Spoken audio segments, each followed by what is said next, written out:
Kieran confronts a pack of wolves with bared teeth, seemingly indifferent to his accusations of betrayal. Has no one heard Wyatt's confession? Or is Kieran the only one who cares?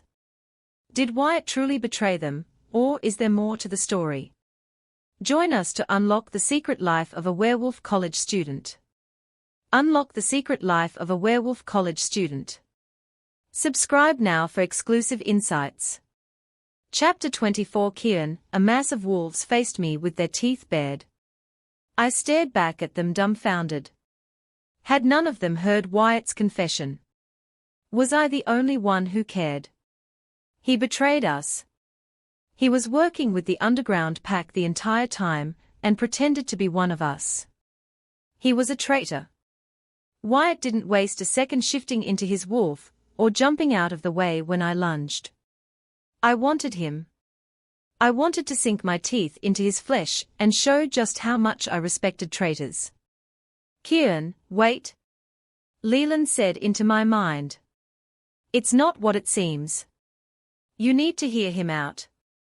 I drug my attention away from Wyatt to briefly glance at Leland. So I take it you knew then. I looked around the room at each of them. They were all protecting him. Wyatt. All of you know, don't you? I was only greeted with silence as a reply. No one dared to move or speak. Well, tell me. There's no need to hide it now. I didn't betray you, Wyatt said once he found his voice. When I agreed to stand with the underground pack, you weren't exactly available to consult. You were a shell of a wolf of left the pack up to me. And now I see my mistake. My voice came out low and threatening, just as I had intended it to. You don't get it. I didn't do it to hurt you or the pack. I did it to protect us. It's no secret that Axel is planning something big. It's better to be on the inside and look like a traitor than to be on the outside and allow our world to be taken down around us. I looked around the room at all the wolves standing by his side. None of them moved an inch. It was obvious whose side they were on. I don't believe you. He seemed to understand that because he said, I know, and I'm not asking you to. All I'm asking is for you to trust me. You did once, and I know that deep down you feel like you can again. Am I wrong? I couldn't allow myself to go there right now. I had much bigger question that needed to be answered first. Say I did trust you and let you go after her. What makes you think they'll let you just waltz out of there with her? Axel is anything but stupid. He won't be fooled by your false loyalty. He didn't get to be in his position by getting played. So tell me, how will you outplay him? Because I've been on the inside and I know the ins and outs of that place. And when I show up with Tobias at my side, that will seal the circle of trust and he'll have no choice except to trust me. He'll hold up his end of the bargain and we'll all be safe. There only seemed to be a few problems with his plan. It wasn't well thought out. And when you do get her out and you run, what's to stop him from coming after you and leaving both of you for dead? He won't take your betrayal lightly. He nodded. I know. That's where the pack comes in. We lead him into the woods and ambush him. Once Underground's leader is dead, they'll be weak and vulnerable. They won't know where to go or what to do next. It's the ideal opportunity. I carefully considered his words, debating with my wolf whether we trusted him enough to carry out such an insane plan. He could turn on us the second he's in there and I'll have lost everything, Claire, and my chance to make him pay. Then I looked at him. Really looked at him. In his eyes, he was genuine. He was looking at me the same way he always had, like a friend. He was my friend. It never added up that he'd betray us. What would he have gained? No. He was right. He wouldn't intentionally hurt us. Not any of us. I knew him too well. Finally, I relented. Okay, Wyatt. I'll give you your one chance.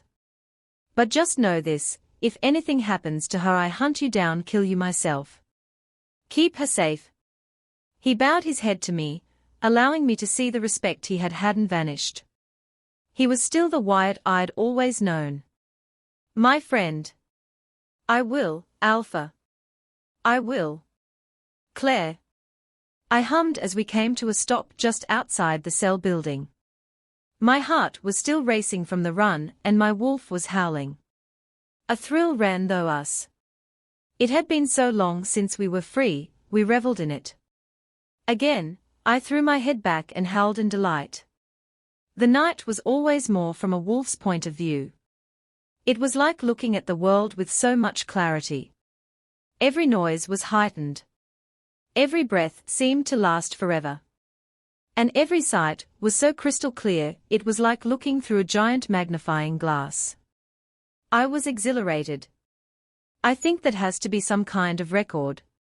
There aren't many wolves that can move with your speed. At least not that I've seen. I turned in just enough time to see Daniel coming up behind me, slipping on his shirt. I walked around the back side of the tree, away from him, and slipped on some clothes that I'd left in the branches, just in case I was ever allowed an opportunity to run. I was back around the tree in minutes. Daniel was there waiting on me. Did that make up for the lameness that was tonight? He asked, hopeful. I shook my head. I already told you, it wasn't lame. I was tired. He smiled. I note the tense. Does that imply that you're not anymore? Are you kidding? After a run like that, I'm still wired. With a chuckle he said, I was hoping you'd say that, and pulled his phone from his jeans and glanced at it. It's only 10:15. The night's still young. Wanna do something else? This time, you can choose. I was about to make another apology and refuse him, but then I realized that an opportunity like this might not present itself again. I should use it to my advantage. So I did. Actually, that sounds nice. I couldn't sleep like this anyway. He grinned. Okay. What did you have in mind? I felt a plan slowly forming in my head at his question. It was up to me this time, and I had to think of something that would benefit me the most. With very little thought, I knew what I wanted to do. Actually, I was just thinking about how long it's been since I've seen a movie. I hear they have them in color now, I joked. I took his laughter as a sign of victory and eternally cheered. One step closer to freedom. Could we go? I continued.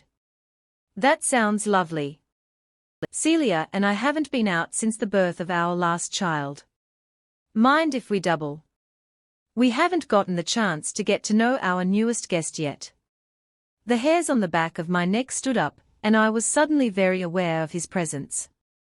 I slowly turned to face him. Had he really had the nerve to call me his guest, as if I chose to be here? This wasn't some new choice of lifestyle for me. This wasn't my choice at all. It's a pleasure, Claire, Axel said to me as I faced him. His hand was extended toward me, only inches separated us, our noses nearly touching. I stepped back quickly, a bit startled. I grasped for words. I think you've startled her, Daniel chuckled at Axel good-naturedly. He grinned. I've been known to have that effect. I was able to breathe much better when I put more distance between us. Axel didn't seem to mind. He only smiled at me in mild amusement. I couldn't help overhearing your plans for the evening, he continued, focusing his attention back on Daniel. I hope you don't mind my intrusion. Daniel shook his head quickly. No, not at all. The more the merrier. Axel turned back on me with a wicked smile. Then it's a date. I'll collect Celia and meet you out front. Rickson will drive us. I stared at him utterly speechless, not sure how I was supposed to respond to him. Luckily I didn't have to though. He turned on his heel and started back toward the mansion. I couldn't keep the scowl off my face or the bitterness from my tone as I watched him retreat. I didn't realize Axel was so self-inviting. Daniel chuckled. He's not so bad once you get used to him. I don't want to get used to him. I want to kill him. Besides, Daniel continued, we'll have plenty of time to ourselves. He won't interfere. He's just trying to get a sense of who you are. He hasn't gotten to get to know you yet.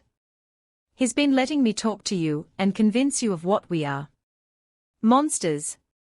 I suppose I should change then, I said, glancing down at my sweats.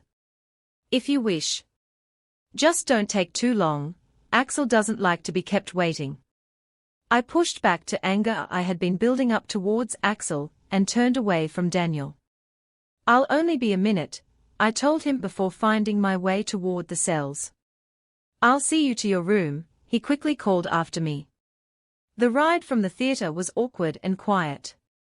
Daniel sat in the front seat next to Rickson, and I sat in the back next to Celia and Axel. I was thankful that Celia separated me from her mate, or else I might try to make a premature movement to attack him. He held everyone in his pack under his thumb and radiated power. He ruled through intimidation and fear instead of respect. He wasn't a true alpha. He wasn't legitimate. Not that it mattered to him. He knew exactly how he obtained his position, and it didn't shame him in the slightest. In fact, he was proud of it. He embraced nothing but death and destruction. Take us for drinks, Rickson. Tonight calls for a celebration. I glanced toward Axel in surprise. Celebration? Celia asked in equal surprise. He smiled down at her. Yes, my love, celebration. What are we celebrating? I couldn't help but ask. His smile didn't falter, as his eyes shifted to me. Why, you of course. He's convinced me you are worthy of our pack. We've accepted you. You're one of us now. That calls for celebration. My spine tensed. So I was one of the underground pack now. That meant I could be trusted. Unfortunately, that also meant something far more fearsome. Something I dreaded and ultimately knew was coming. I swallowed and forced myself to speak. And my cell. He chuckled. It sounded dark and twisted, just like his soul. Oh, it's not your cell anymore. It belongs to someone else now. I admit we are running out of room to keep our adversaries. Now that you belong to the underground pack, you'll stay with Daniel. My eyes immediately went to Daniel sitting in the front seat. He didn't turn to meet my stare. I idly wondered how long he's known about this. Was that the whole point of tonight, to tell me this? I pushed my anger and revulsion down, forcing my face to remain static. This is a good thing, Claire. You are convincing them. You'll be out of the underground pack before you know it. I expect you are very pleased. This night is all about you, Axel said. I felt a warm hand being placed on mine, and looked down to see it belonged to Celia. Her touch was gentle and soft. We'll go for drinks, it will be fun, she reassured me. I could see in her eyes she was pleading with me more than she was telling me. She was conveying a message. I picked up on it immediately. I nodded and forced a bright smile. It will, I agreed. Where will we go? I couldn't explain why, but I trusted Celia. True, she was one of the underground pack, but she wasn't really like them. She happened to be there through circumstance. He was forcefully mated, and brought there against her will. Through time she'd managed to love Axel, though I'm not sure I understood how. He was the devil. I guess what surprised me more was that he seemed to love too. I didn't think someone like him would be capable of that emotion. I felt sorry for Celia that he was. Perhaps if he wasn't, she wouldn't be in her position. She wouldn't return the love of a monster. Jennifer had trusted Celia too. Maybe that meant my judgment wasn't too far off. Celia was still Celia, no matter what she had been through. "Rickson, take us to Jules," Axel said. "Only the best." The lot outside of Jules was only about half full. For a weekday, I suppose that wasn't so bad for business. It was very rustic, and set back in the woods about 2 miles from town. Maybe that was the reason for the attendance too. I didn't recognize anything about it or whatever town we were in before. I had never been anywhere but home and with Kieran to identify anything new. Until Kieran, I hadn't even been out of my hometown. His name sent a ripple of sadness through me. I knew I had to hold it together for him and for me, but just for a moment, I allowed myself to feel something besides hate and defeat. It had been too long since I saw him last. So long that I'd lost count of the days. I missed him. I couldn't even imagine what I would do if I never got to see him again. Maybe I'd wind up like Celia, forced into a mating with someone and eventually learn to love them. Would I be able to do that? Somewhere, deep down inside of me, a voice rose up and spoke self-assuredly. No. No, you wouldn't. Of course not. Because even though I'd felt defeat so many times, I knew I would never accept it. I would continue to fight and set things right, even if it killed me. "Claire, are you coming?" Celia's soft voice asked me. I snapped my attention to her and realized everyone was getting out of the vehicle. Daniel came to stand by my door and opened it to me. "Absolutely," I smiled assuredly. Daniel grabbed my hand and helped me from the SUV, as if I needed assistance, then wrapped an arm around me. I tried not to shudder and push him away from me. The man at the door of the bar stood silently, staring off into space as we passed. He was dressed in a suit and built like a rock. He was tall and very large. He easily towered over any of us. It almost seemed as if he were protecting the place, standing guard. He gave a curt nod as we continued inside the building. It was odd. I turned to Daniel for answers and understood. This place is sort of special. It isn't open to the public. Only to us Lycans. It allows us to be ourselves and not have to hide. Then he smiled. And if a fight breaks out, we don't have to worry about the humans' reactions if one of us shifts. My eyebrows inched up on my head. Does that happen often? Not as much as you'd think, but we can't take any chances. As soon as we walked in the door and pushed past the people standing around, a tall brunette girl that looked somewhere in her early 20s bounded up to us and threw her arms around Axel. I stared back in shock. He wrapped his arms around her for a moment, then let her go. I glanced at Celia for answers, but she remained quiet and smiling. It was as if this sort of scene happened all the time. "Jewel," he smiled as she stood back to look us over. "Celia, it's been too long. How are you?"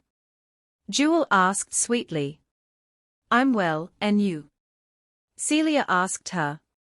Jewel's expression changed to curiosity when her eyes moved over me. "Who's your companion, Daniel?" she asked. "I'll admit I'm a little disappointed you didn't bring the others. Where are Tobias and Jennifer?"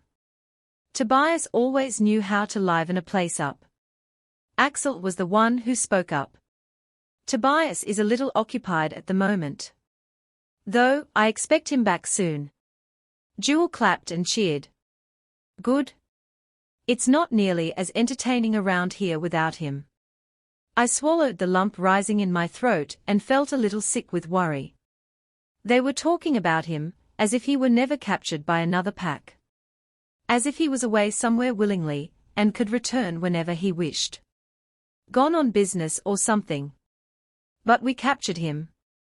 Kieran's pack did. They locked him up for trespassing. A voice in the back of my mind knew better though. It knew what was really going on. It was a setup. Tobias wasn't captured. He volunteered. The nausea in my stomach grew increasingly fast. If I had a mirror, I'm sure it would show how green the first was at the very moment. You don't look too well, Claire. Maybe you should sit down. I looked up the person who'd suggested it and balled my hands into fist at my side. If I jumped now, I could land on top of him and get a few good swings on him before Daniel pulled me off. But then what would happen when I got back to the pack? I'd meet my death. Or worse, be tortured. Axel waited for my response. I looked at him briefly and forced myself to a bar stool at the far end of the bar. Daniel followed behind me.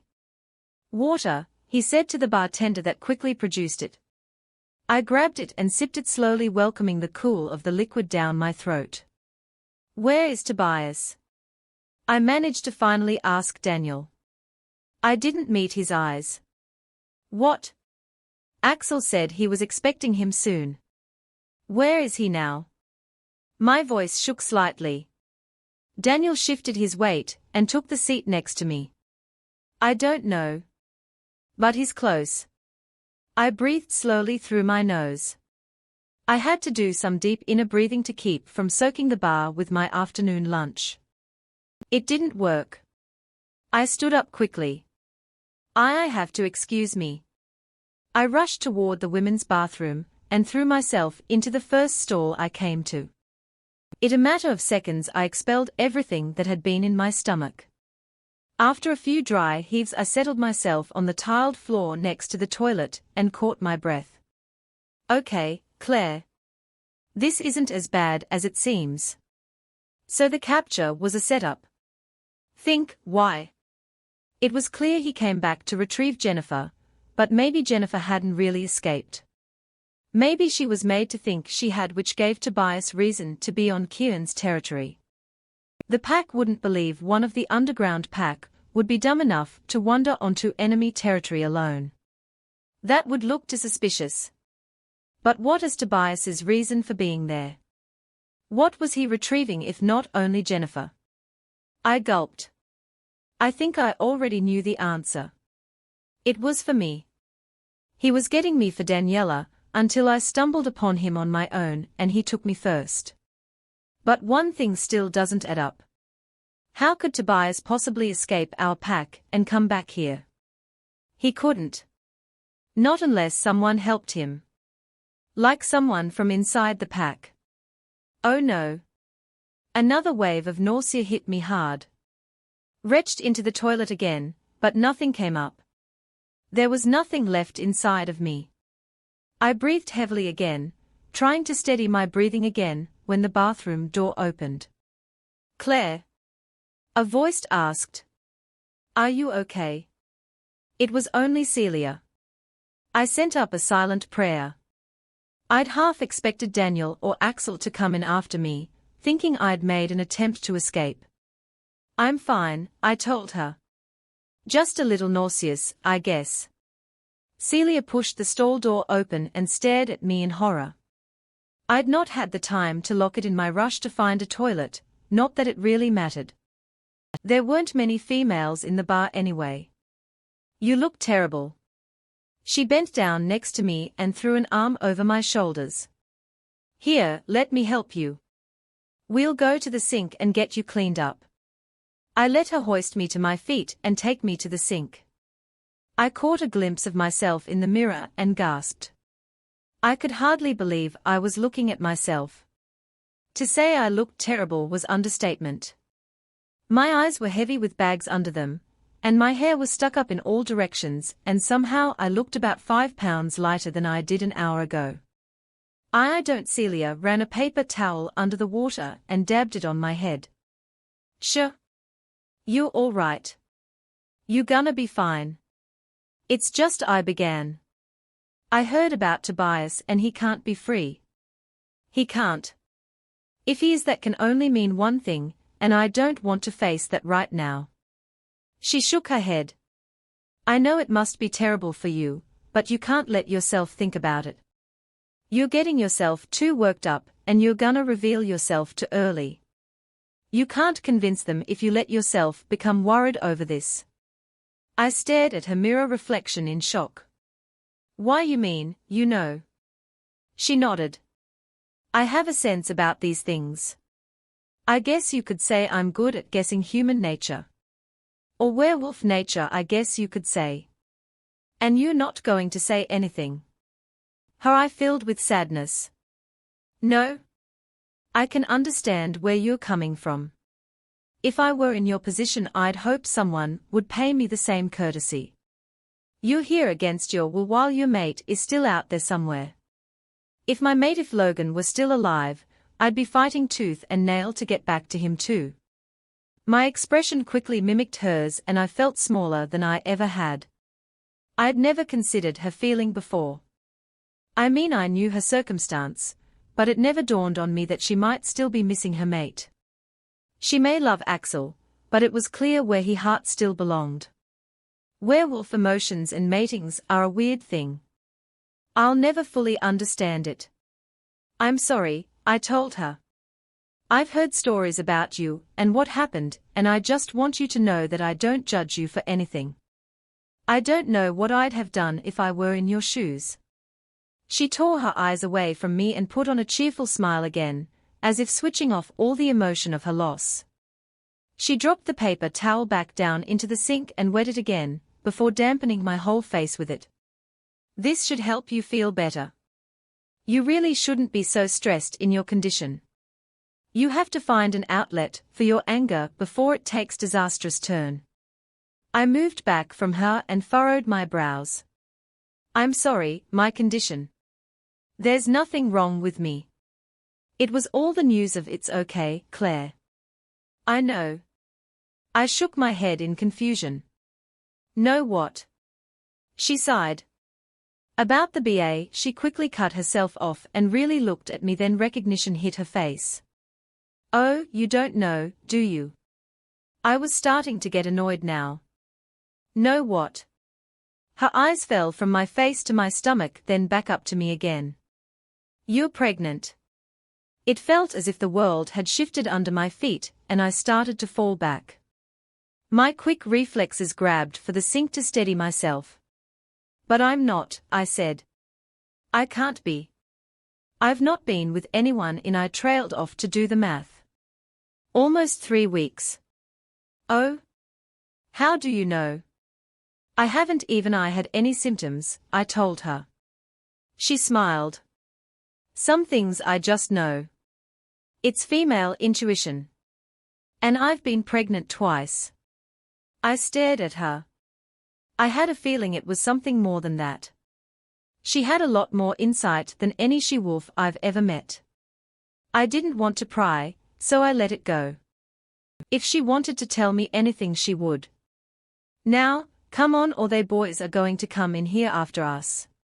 I followed after her, then paused at the before she reached the door. I can't just go out there now. They'll know. She quickly faced me. No, they won't. You put on brave face and walk out there like nothing ever happened. If anyone asks, you're not feeling well and that's all. I'll ask Axel to take you back to the pack. You're staying with Daniel now, but since you're sick, he not going stay with you tonight. If he does, it will only be to care for you. He does seem to love you despite how he shows it. You can do this. The look on her face told me I could, and I straightened myself up and put a calm expression on my face. I would march out there to them like everything was fine despite Tobias being free, and I would protect my secret with my life. Now I had an even bigger reason to get back to Kieran, and I would make sure that that happened no matter what. Chapter 25. There are times in a parent's life when they realize the situations they have gotten themselves in, yet there is nothing they can do about it. It's the helplessness about it that makes them feel powerless in their position. For me, this was one of those times. I looked around the large room, at what little stuff I'd acquired since my stay with the underground pack, and sighed. Now it was all mingled in with Daniel's stuff. Our clothes hung together in the nearby closet, his and hers. My books next to his on the nightstand and in shelves. And I'm sure if I brought myself to investigate it, I'd find both of our toothbrushes together in the bathroom. I immediately took strong dislike to the room. This wasn't my room and it never would be. This room was a liar, filled with promises of an ordinary life of an ordinary couple. In no way were Daniel and I ordinary. And not because of our species, but because we weren't a couple, at least not in my eyes. I suspected, though, that in Daniel's, we were. Though I knew this day would eventually come, where I'd have to share the same room and bed with him, nothing could ever really prepare me for it. I didn't love him the way he wanted and it made me feel wrong. I could lie with him knowing I was carrying the unborn child of the man I loved inside me. I had to fight back another wave of nausea. I was internally thankful to be standing so close to the door to use the handle as support. I tensed at the warm hand that came in contact with back. I knew whose it was from his smell that I'd come to get used to peppermint and dirt. It was nothing like Kieran's smell of earth and soap and the faint cologne he wore when going out. I exhaled like someone had punched me in the gut, all the air leaving my lungs. I didn't realize how much I yearned for his scent until now. Just the thought of it made my eyes water with expelled emotion. No, Claire. Don't show it. No emotion is better than being read by your enemies. You are looking worse than half an hour ago, Daniel stated. I removed my hand from the door, and wiped a cold sweat from my brows and forehead. I know I couldn't have looked very attractive at the moment. I couldn't have been more grateful for that fact either. Maybe you should lie down, he suggested. Yeah, maybe. He helped me over to the bed and sat me on the end of it. I propped myself up on my knees. My hands clutched them firmly. You probably want to change clothes too, he added. He walked over to the closet and pulled out a pair of white pajamas with matching top and bottom. I referred to them as my insane asylum wear. Everything I owned was white apart from my training clothes, which were merely grey sweats. The only actually clothes that I owned were the ones I wore when I was taken and was graciously allowed to keep. I suppose that was Daniel's doing. I couldn't imagine Axel caring enough to give them back. Thanks, I muttered to Daniel as I took them and stood up. I pushed myself forward to the ensuite bathroom and closed and locked the door behind me. Turning back around, I faced the pristine bathroom. Everything sparkled: the tub, toilet, sink, and shower. They must have had an excellent maid service. Every inch of the room had been scrubbed. My eyes drifted back to the shower and reached out for it. It was a wide, white-tiled shower surrounded in glass walls and a glass door. In two corners were shelves with soaps, shampoos and body washes. The tile-cubed room called out to me. I suppose I could use a shower. Maybe it will help me feel better. I pulled open the clear door and switched the water on and to hottest temperature setting. Maybe the hotter it was in there, the easier it would be to wipe away all of today: the sweat, the grime, the guilt, and the worry. But could it truly cleanse me? No. No, it couldn't. I stripped off my clothes and tossed them aside. I'd find a hamper later. Right now, all I cared about was getting inside the warm cascade of water and forgetting all the things wrong with my life. I stepped in the warmth of the water and rinsed myself off, before grabbing the bar of soap. My body soaked up every bit of warmth the shower offered. It relaxed my muscles and allowed me to breathe. For the moment the nausea had subsided and allowed me to truly enjoy the moment. I ran the bar of soap down my arms, my chest, and then down to my stomach, where I halted. With my free hand I brought it to my navel and placed in gently. Since I learned the news I hadn't actually had a moment to enjoy it. This was a happy moment. Or it should be. Perhaps it would be happier if I had the person with me who I was missing the most. The person who was the cause of what little joy I did have. The person responsible for everything good that had happened to me since my rejection. And just for a moment, I allowed myself to feel the grief of my loss. Kieran may not be dead, but he was missing from my life, and that was as much loss as I could bear. I'd read in books and heard from conversation that it was good to talk to your stomach when you were pregnant. It was good to let the baby hear your voice. Though I doubt it would matter this early in the gestational stage, I couldn't help but feel myself want to do it. This first time I ever witnessed it was when my cousin Lena was pregnant with her first child. She'd sit and talk to her stomach all the time, especially in the last 2 months of her pregnancy. I never truly understood the bond of a parent or child at the time, or why anyone would want to talk to a baby that could even understand you, but now I could. It's not so much what you say, as it is letting the baby hear you and attach itself to your voice. Lena said that when the baby was born that your voice might be the only thing that soothed it when it was unhappy or ill. I slid my hand across my belly and whispered 3 little words. I love you. I didn't even know the baby, but somehow since learning about him or her, I'd already formed an attachment them. And the love came quite easily after that. A short knock at the door brought me from state. My head snapped to it immediately, and my hand fell from my stomach in panic. It was as if I'd just been caught doing something bad. Yes? I called. Celia sent something for your stomach. She said it would make you feel better, Daniel answered. I smiled. Of course she did. If it weren't for Celia, I don't know how I'd survive this. I'll be out in a minute, I told him. He didn't reply, so I quickly finished my shower and slipped on my pajamas. I didn't bother searching for my hairdryer, deciding to let my hair air dry. I didn't feel like putting that much effort into my appearance. I gathered my clothes off the floor and ambled into the room, where I found a tray of medicines, water and saltines waiting for me on the small, square table pushed up against the wall by the door. Daniel eyed me as soon as I entered the room. You can put those over there, he said, referring to my clothes. I followed his pointed finger to the hamper by the closet.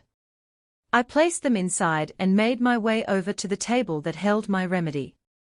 Celia had placed the things with great care in the space of the tray. It held many things to get me through the night. She'd thought of everything. There was even a little note stuck to the glass, handwritten by her. Everything here you can take for your condition. Celia. Thankfully, she and I were the only ones who knew what my condition meant. I picked up the glass and peeled the note away before taking a sip of the water. It was slightly less than cool, but not quite room temperature. I assumed Celia was going for subtle. A plate of saltines laid next to the glass along with a sleep aid and nausea cure. If could have thanked her, I would have. She'd already done more for me and Jennifer than I could ever repay her for. I just wish there was something I could do for her in return. Maybe one day I could. I took the medicine and carried the cracker and water to bed, where Daniel was sitting, reading a book. The thought of crawling in next to him repulsed me, but I knew I didn't have any other choice in the matter. It was that or a fight that I'm sure wouldn't slip by Axel unnoticed. I vaguely glanced at the book in Daniel's hands as I sat on top of the covers. The Art of War. How fitting. It probably acted as his guide in waging war on the wolves and whoever else he ran across. I turned away from it quickly and finished off my crackers. It was nice to have something on my stomach again. Hopefully, this time I would keep it down. It was morning when my eyes fluttered open. The light beamed in between the long, reed curtains on the far wall. I looked around the room in confusion. I couldn't even remember falling asleep last night. That must have been some sleep aid I took. The plate I'd been holding somehow found its way to the bedside table, and I was tucked warmly under the covers. I hadn't had anything to do with either of those things. I knew who had, though. As the door to the bathroom opened, so did my eyes. Daniel was only in a towel wrapped around his waist, exposing his full-tones chest.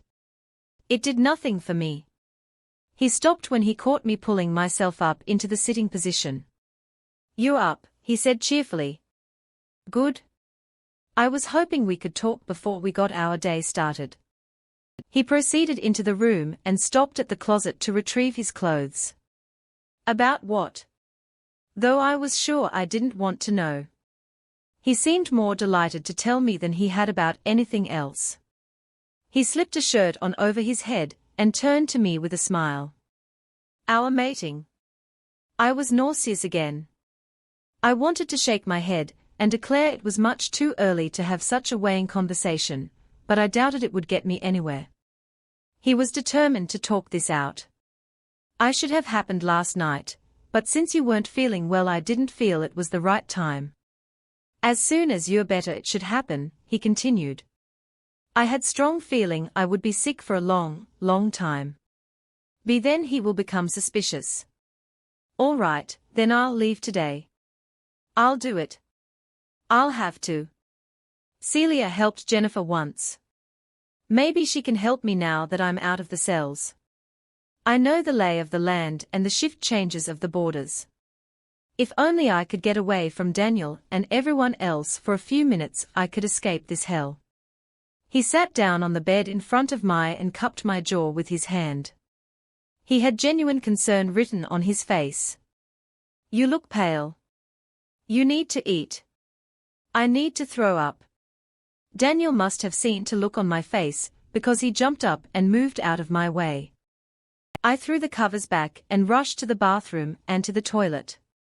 It wasn't nearly as bad as last night to my relief, and was happy to feel better afterward. Daniel was at the door watching me in horror. Claire, he began before I cut in. I'm fine. It's probably just a bug. He tilted his head to the side. It's strange. We usually don't catch human viruses. Our immune systems are too strong for them. I shrugged. I guess I'm just a marvel. He held mild amusement at my downplay. That you are, Claire. That you are, he agreed. I just wondered how long it would take him to see right through me. I hadn't ever considered myself transparent, but Daniel was able to see into me more than the average person or wolf could. I suspected it had something to do with us originally being mates. I pushed myself up from the toilet and made my way over the gleaming white sink. With the apple-scented hand soap I lathered my hands, rinsed them off and toweled my skin dry. Daniel was still watching me closely. I assume you're not training today, he said. It was more of a statement than a question. Me missing a training session, no way, it wasn't even an option. It was the only thing I had to look forward to anymore. I opened my mouth to protest then quickly snapped it shut. I had to remind myself that I was still supposed to be sick and that if I wasn't the result would be terrible. The mating. I nodded my head with much dismay and forced a weak smile. Very well, Axel and I have some things to do anyway. I'm sure Celia wouldn't mind looking after you. I left the bathroom and padded back into the bedroom with Daniel behind me. I picked up my book and sat down on the bed. Oh, and we will be having some additional pack members arriving today. I'm sure you remember Tobias, Axel's second in command. And he'll be with his escort from Perilous Pack. The traitor, I thought. Daniel's eyes narrowed. Call him whatever you like, Claire, but we are all working toward a better end. I was taken aback until I realized I'd actually spoken out loud. I have to go now. I'm meeting Axel on the training grounds in 5. Daniel leaned toward me and placed a kiss at the corner of my mouth and walked toward the door before turning back to face me. You'll be left to your own devices. Don't disappoint me. And then he was gone.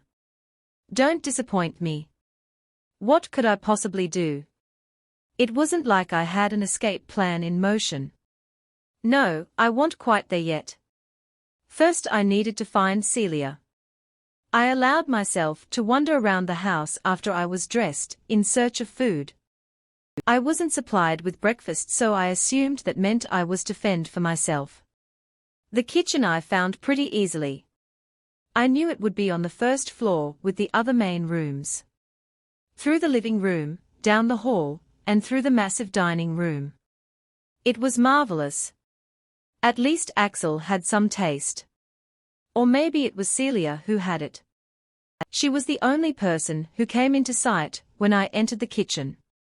She had the air of a domesticated housewife, with a spoon in one hand and a frying pan in the other. She was so at ease in her own kitchen, I was jealous. She dropped the spoon into the batter bowl when she saw me.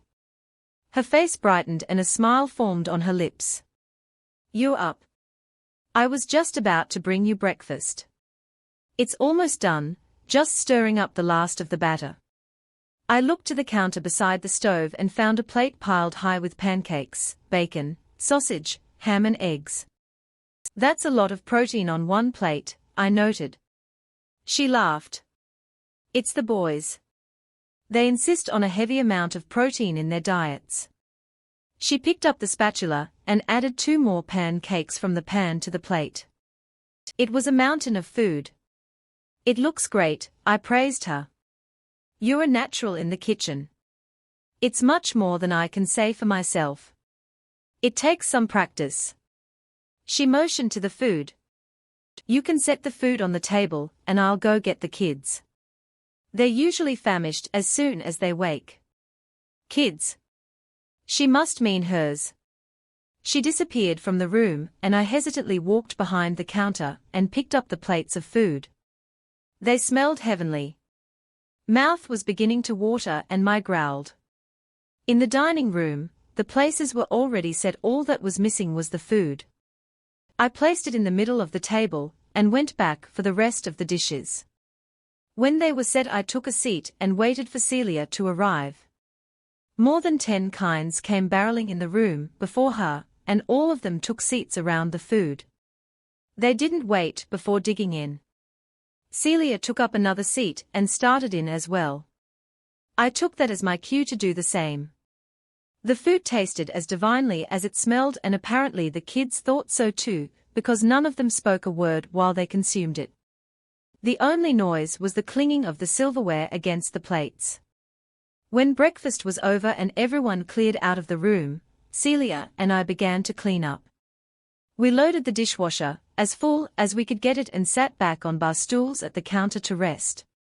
"That went a lot better than most mornings," Celia said.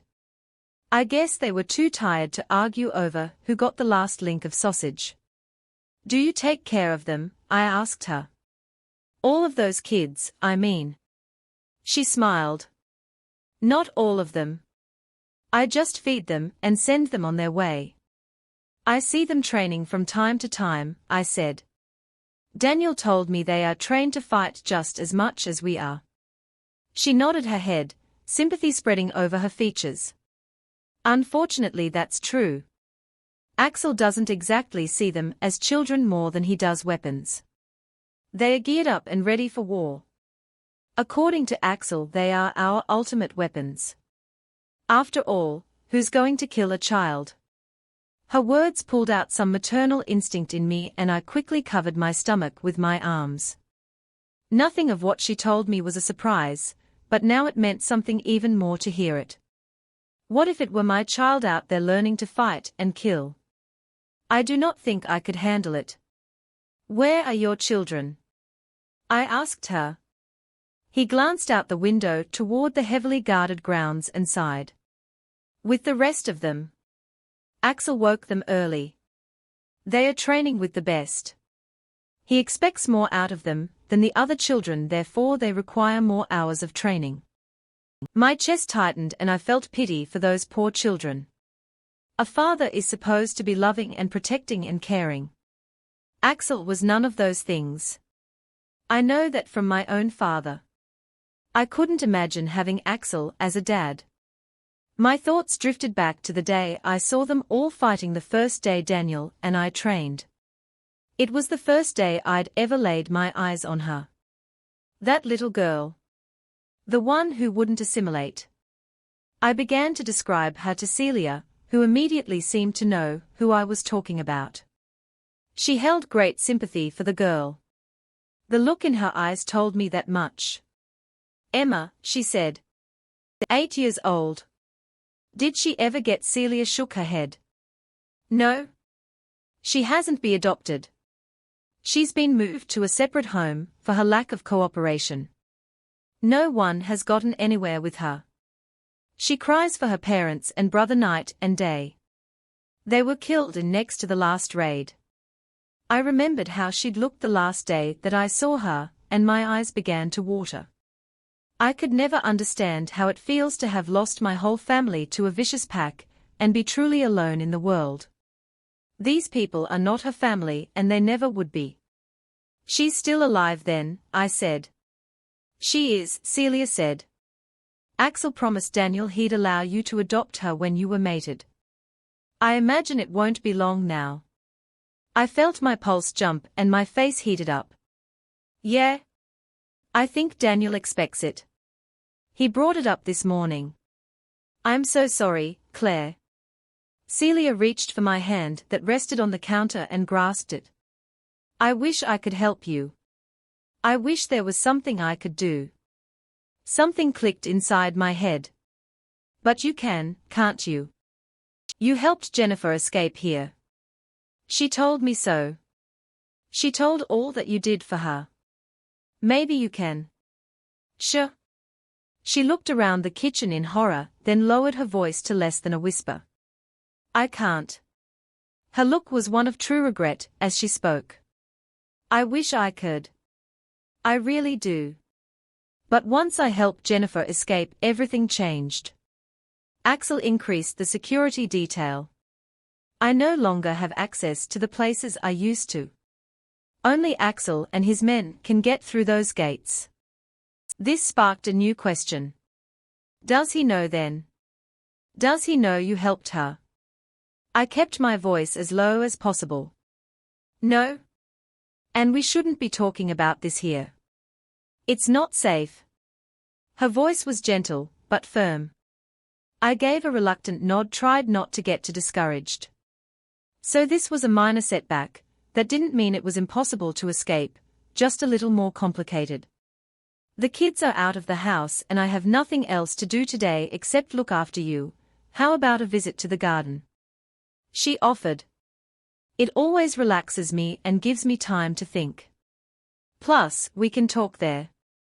I offered her a kind smile. Sure.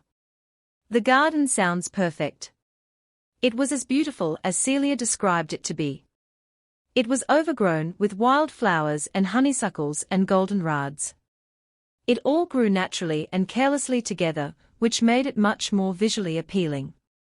I thought about asking her how they came to grow that way, but realized our time was limited and we had more important things to discuss. As we sat there in silence, I tried to collect my thoughts and choose my questions carefully, only asking the most important ones in case we didn't have enough time for all of them. I took a slow and cautious look around the garden before speaking freely. It's okay. This place is safe. This was Axel's first gift to me. It's only mine. I nodded and Celia showed me to a wooden bench among the flowers. She brushed her fingers over the honeysuckles and smiled. She seemed far away as she stared at them. These are my favorite. They give off natural perfume smell that reminds me of my mother. I took a moment to stop and wonder about her mother. She'd never mentioned her before and I wonder whatever happened to her. Was she still alive somewhere, or was she killed in one of Axel's violent raids? Surely Celia could love him if he had. But then again, he had killed her mate and she does. Maybe it wasn't such a stretch to believe after all. Would that be me in another week? If Daniel and I are officially mated and I don't escape, will I even want to anymore? What if I love him too much to leave him? What if I love him more than Kieran? I quickly shook my head of those thoughts before getting too lost in them and unable to dig myself out. No. I wouldn't let myself become his. I would rather die. I looked down and placed my hand on my stomach. There is no guarantee the baby would survive the mating anyway. Not to someone else. I see motherhood has claimed you now, Celia said, causing me to look up at her. You look more comfortable with it since I told you about it last night. I nodded and smiled to myself. Yeah, I guess I am. Some people are natural-born mothers and I think you'll be great at it. I don't know, I said. I'm more of a fighter, not a maternal figure. I take after my dad in that way. My mom is the maternal one in my family, and I don't take anything after her except my blue eyes. She gave me a light smile. You never know until you're in a situation where you need those instincts that you realize you have them. You can take after both your parents, you know. I looked away into the garden. I know. I just never thought that applied to me because my mom and I are so different. I can tell you miss them, your parents. The quiet settled over us again, and I had to remember why Celia and I were here in the first place. It wasn't to discuss family or what I was missing. It was to discuss something much more important and more risky, my escape, and if Celia would assist me. How did you help Jennifer escape? I blurted impatiently. I was too eager to know. I didn't, she confessed. She figured it out on her own. I just didn't tell anyone until it was too late for them to catch her. I looked back at her immediately. But she said you helped her. I did, by remaining silent about her plans. And when she did it, I let her go. I couldn't bear to make her stay here with Tobias. He may be Axel's most trusted ally, but he's unstable and he frightens me. He is a very determined person, Claire. He gets everything he wants because he'll do anything to get it. He picked Jennifer out the moment he saw her in that club. And she was his every moment after. The way she talked about him sent chills up my spine. I only knew him from mine and Jennifer's conversation about him after she came to the pack, but after everything her and Celia told me, I believed them. If they had reason to be afraid of him, then maybe I did too. I don't mean to scare you. I'm just being honest. No one here is good. But Tobias is worse. He brings out the nastiest sides in people and keeps them that way. Axel included. So, wait. Who's running the show here? Axel or Tobias? Her expression was the closest thing to despair I'd ever saw from Celia since I'd been here. It didn't sit well with me. For someone who tried to make the best of a very bad situation, this was the chink in her armor. They have been best friends since they were pups. Ever since Tobias saved Axel from certain death, he's had a higher respect for him than he has ever had for another living soul, including me. My chest hollowed as I recalled the story Heath had told me when I first arrived at Perilous Pack. So, Tobias was the friend who saved Axel. I should have figured it out. I felt bad for Celia. How she could continue going on after everything that had happened to her was beyond me. She is probably the strongest person I'd ever met in real life. I'm sorry, I said. I know you don't want to hear it, or don't want to talk about it. But I am sorry. I'm sorry for the loss of your mate, Logan. I'm sorry about what happened to your pack. I'm sorry it was turned into this. It's okay, she said. Though, I could hear it in her voice, it most certainly was not okay. It was a while ago, and I've come to terms with it now. It's easier to forget than to remember. That's the way I prefer it. Would you leave? I asked her suddenly. If you could, would you do it? She tucked her loose short brown hair behind her ear and didn't speak. For the longest time, I didn't think she would. I thought I'd crossed a line by asking her such an outrageous question. But it wasn't really. She'd done her best to conceal herself since I had arrived here, and I refused to believe that all she showed me was all there was to her. She had to be more. I could feel it. Sometimes, she began, I believe that I could. But then I think about the kids and Axel. I knew what he's done, but I can still see the good in him. He does his best to hide it, but I knew it's still there. I've saw it on very rare occasions. I suppose that's what made me love him. I swallowed, feeling the tears burn at the back of eyes. Even though she was speaking about herself, it felt like she was speaking to me in a way. She was foreseeing a possible future for me if I didn't ever get out of here. Do you think that's what will happen to me? Do you think that I will come to love Daniel over time and forget about Kieran? I didn't want to imagine that future, but sometime we don't have a choice. She looked at me and shook her head. No. You will never forget your mate. I never forgot mine. But I can tell you this. The pain will subside and you will find that life goes on with or without you. And if you choose to go on with it, you will heal. I can promise you that. Now I was starting to cry. But that's just it. I don't want to move on from him. I don't want to look at Kieran without the love or feelings I have for him now. I can't even imagine it. She reached out her hand and placed it over mine. She offered me no words of comfort, only the silence and her presence. I made me cry even harder. It was no longer silent tears rolling down my face, it was loud ones full of pain and anguish. It was a slow realization to come to, but I was finally getting there. Without her help, I knew the future I was doomed to. I was her. I was becoming her. If I help you, Axel will know, she said, removing her hand from mine. He may love me, but he isn't stupid and he won't turn a blind eye to it. He'll see me a traitor and I'll pay for it. Our children will pay for it. I don't know what will become of them without me. I have to think of them, Claire.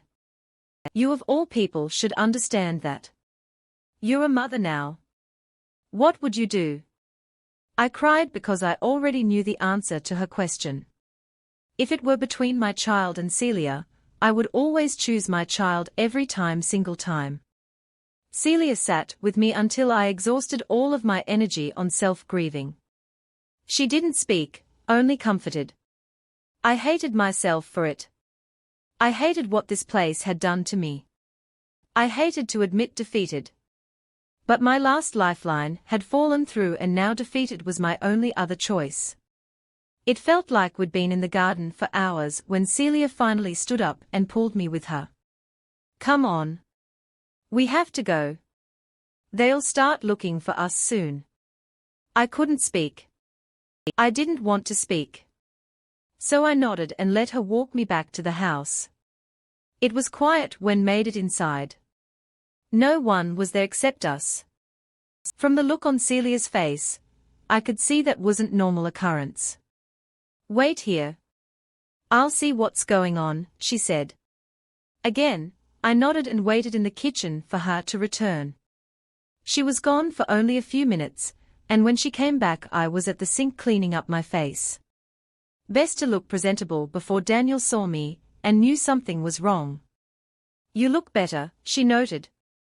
Your face looks tired, but other than that I think you can pass as Claire. She looked toward the front of the house and back at me. Daniel is looking for you.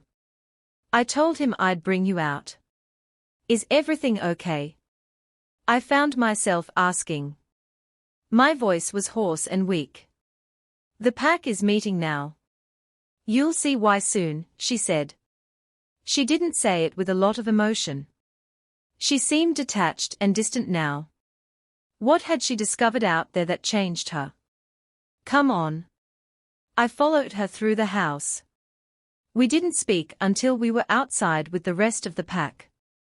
They were all convened in the training area, standing around in a large circle.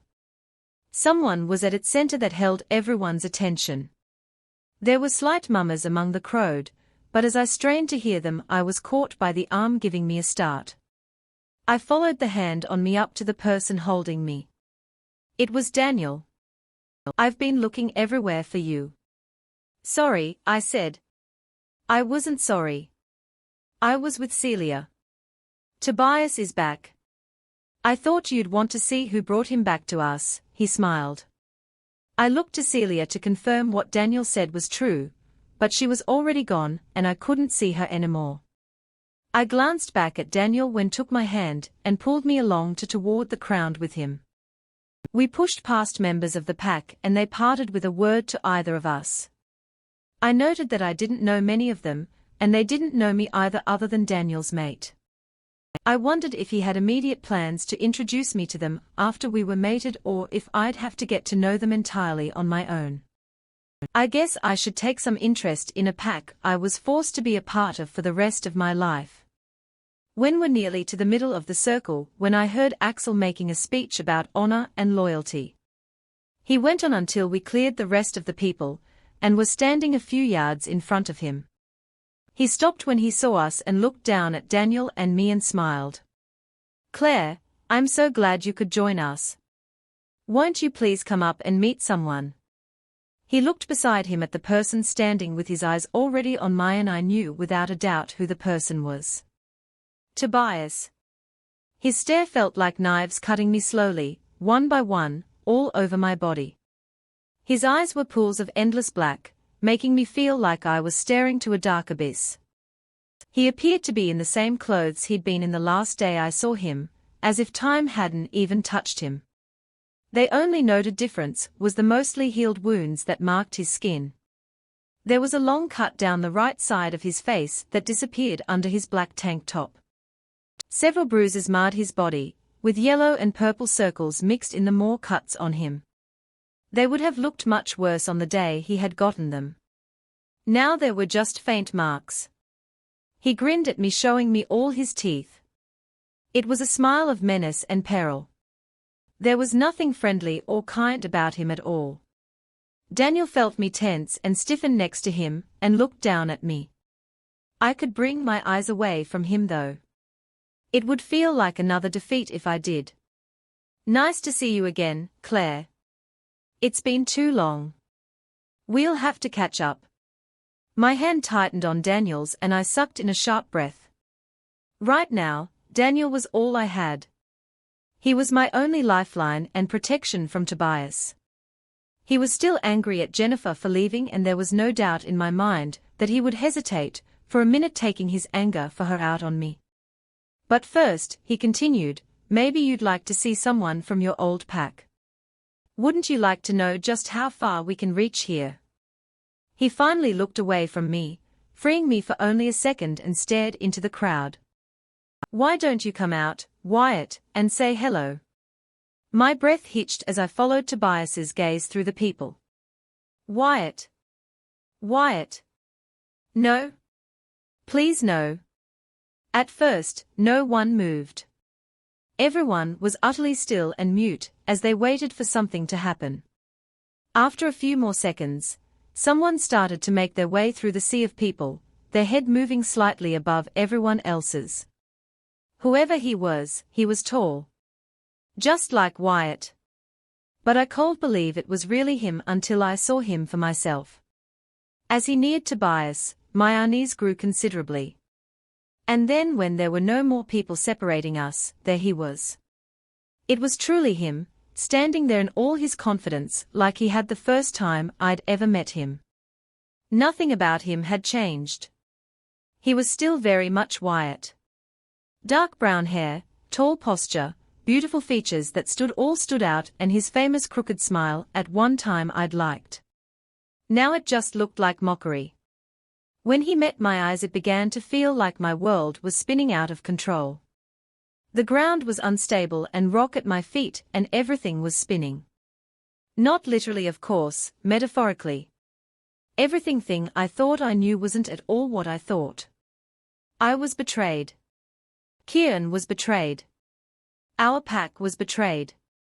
Wyatt, the guy who I believed was my friend and a trusted beater, was no longer that person to me anymore. He was a liar, a traitor, and now I hated him. I hated him more in that moment than I have ever hated anyone in my entire life. Axel and Tobias, I knew what to expect from them from the very beginning, but Wyatt. I never expected this. Never. I began to catch my breath again, as Daniel wound his arm around me and pulled me to his chest. His head lowered to my ear, and his lips lightly pressed against it to whisper so that only we could hear. It's okay. It's all okay. He's one of us. He can be trusted. I shook my head slightly as Daniel pulled away, but my eyes never left Wyatt's blue ones. No. He was wrong. This sure as hell was not okay by any means. I stood amidst the crowd of people, never removing my attention to Wyatt, and though he looked away from me I knew he could still feel my never-ceasing gaze on him. Not even when the meeting ended and Axel brushed by me, taunting me. "What's the matter, Claire? You seem tense. Aren't you happy to see a fellow friend? You did this. You turned him against his pack and brought him here to hurt me." I ground out between my teeth. "TSK, TSK, easy." Out of the corner of my eye I saw him shake his head and grin at me. "I detect some hostility here. I can't imagine why. And no thank you to boot. My. Here I thought you might be grateful for a familiar face." My hands were in hard grips now, my fingernails cutting little marks on the inside of my palm. It was everything I could do to hold it together, and not make an attempt to bash in Axel's face.